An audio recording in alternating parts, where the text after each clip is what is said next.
le député La République En Marche, Jean-Baptiste Moreau. Bonjour Jean-Baptiste Moreau. Bonjour. Alors on va dire ancien agriculteur devenu député, mais le week-end vous êtes toujours sur votre exploitation. J'y suis plus que le week-end, je gère tout l'administratif de l'exploitation, j'y suis du vendredi au lundi, effectivement. Chaque fois que mon emploi du temps de député le permet, je suis sur mon exploitation. Oui, je suis encore agriculteur et éleveur et je le revendique. Et vous manifestiez hier, vous étiez mobilisé pour protester contre le gouvernement? Non, pas vraiment, je ne manifeste pas, je suis député maintenant et mon devoir est de trouver des solutions pour les agriculteurs. C'est d'ailleurs la raison principale de mon engagement et notamment pour les éleveurs qui sont en crise structurelle depuis plus d'une vingtaine d'années. C'est ce qui a fait que vous êtes devenu député. Maintenant, quand là vous êtes en studio, je peux vous décrire, c'est filmé de toute façon.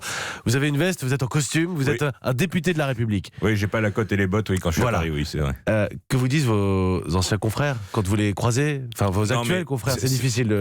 C'est compliqué. Il y a eu des tensions récemment en plus avec les responsables syndicaux, avec certains responsables syndicaux tout du moins.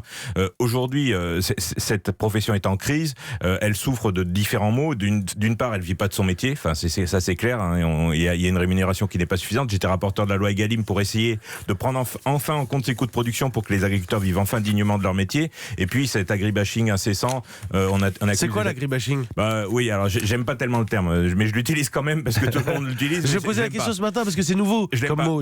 Mais c'est le fait d'expliquer que l'agriculteur il pollue, il utilise des produits phytosanitaires. On croirait que c'est uniquement pour embêter ses voisins et pour polluer. Il est éleveur, donc il a des vaches, donc il maltraite ses vaches et ça pollue la planète. Enfin, toutes ces choses qui sont fausses en plus, qui sont factuellement fausses et scientifiquement fausses, ça dépend. Qu'on entend sur les ondes. On va pas rentrer dans le débat maintenant, mais ça dépend. Pardonnez-moi, mais c'est faux. Les produits phytosanitaires. Le mode d'élevage et le mode d'agriculture tel qu'il est pratiqué en France est reconnu comme le plus vertueux et le plus durable au monde. Non, mais ça, je dis pas qu'il y a pire ailleurs.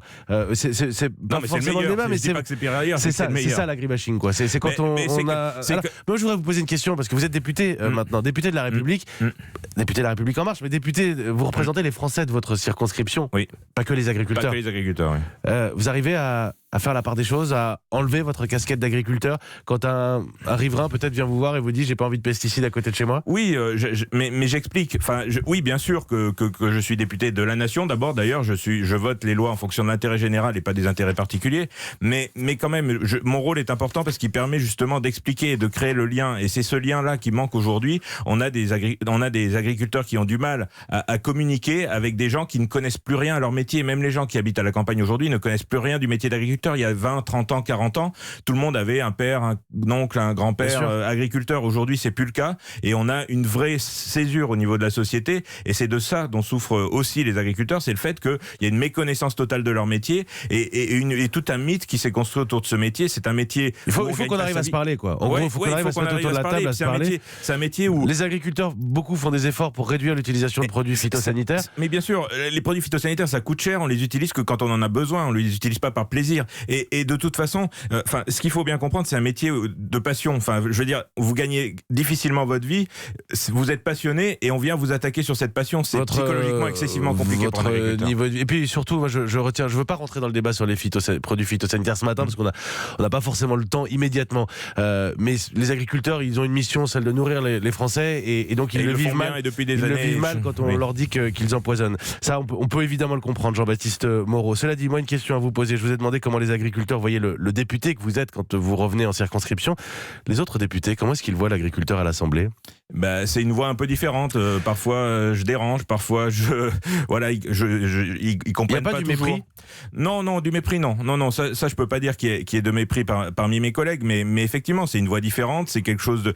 J'essaye d'apporter justement ma spécificité et cette voix. Et ils viennent vous voir, ils vous consultent, vos collègues députés qui avaient d'autres fonctions, chefs d'entreprise, enseignants, syndicalistes X ou Y, ils viennent vous voir, Jean-Baptiste, dis-moi, je comprends pas là le souci. Oui, mais bien sûr, ils viennent me demander quand ils ont des rendez-vous avec les syndicats agricoles, avec des agriculteurs, bien sûr, qu'ils viennent vers moi et je prends à cœur cette mission justement de porter un peu la voix des agriculteurs qu'on entend peu, qu'on entend mal, souvent qu'on entend quand ils versent des bennes de fumier, et en plus qui renforce encore ce sentiment de rejet par une partie de la population, pour expliquer que c'est vraiment un sentiment de détresse. Et s'ils sont là, ils viennent de subir 2 années de sécheresse, ils sont dans des situations économiques pour la plupart très compliquées.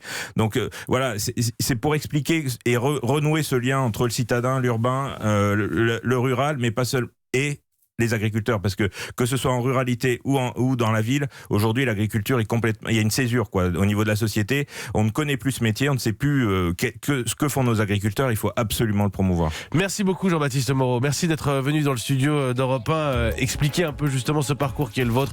L'invité inattendu ce matin, à la fois député et agriculteur, alors que la mobilisation va reprendre, disent les syndicats agricoles, la FNSEA et les jeunes agriculteurs. Vous nous dites au 3921, vous êtes agriculteur, peut-être mobilisé, tout simplement citoyen. Est-ce que vous comprenez cette mobilisation? 3921 et le hashtag Europe 1, Jean-Baptiste Moreau, député La République En Marche.